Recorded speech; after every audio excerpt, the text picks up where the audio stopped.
As dignitaries assemble in Marrakesh to sign the UN Global Compact for safe, orderly, and regular migration, it's notable that many of the European countries that will not be signing on are those with small populations.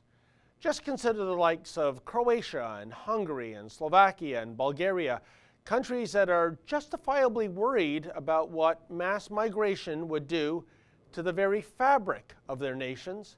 After all, those four countries all have populations of fewer than 10 million people.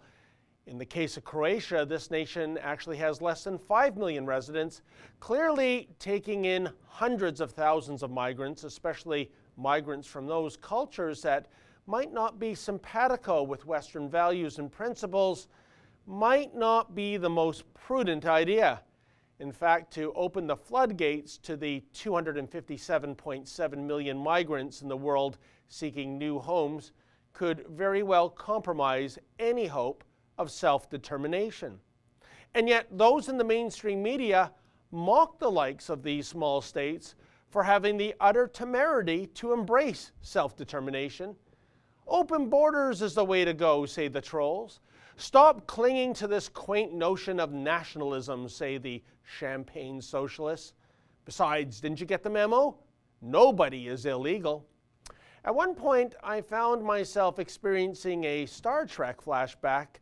Specifically, I speak of one of the finest episodes of Star Trek: The Next Generation, The Best of Both Worlds, in which the Borg kidnap Captain Jean-Luc Picard so that they can facilitate conquering the Earth and assimilate the entire human race.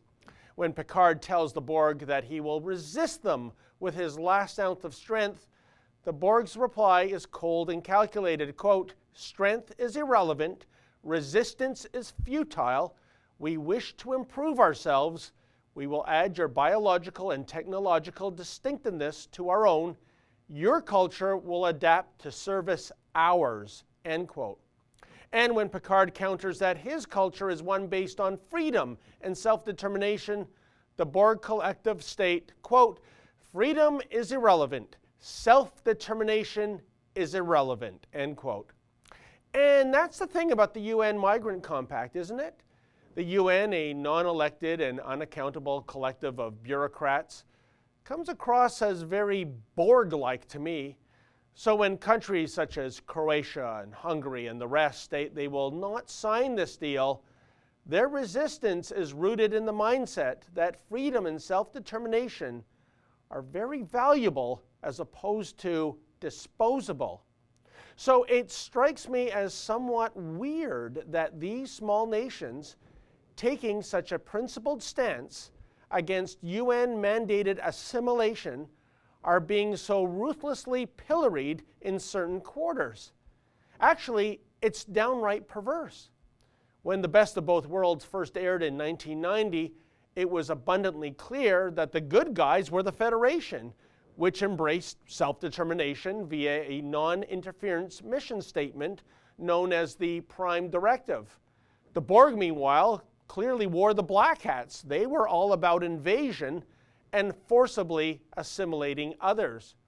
So why is it that in 2018, the left and their useful idiots in the mainstream media are cheering on the UN playing the role of the Borg while condemning those countries that are beholden to self-determination and freedom, much like the Federation?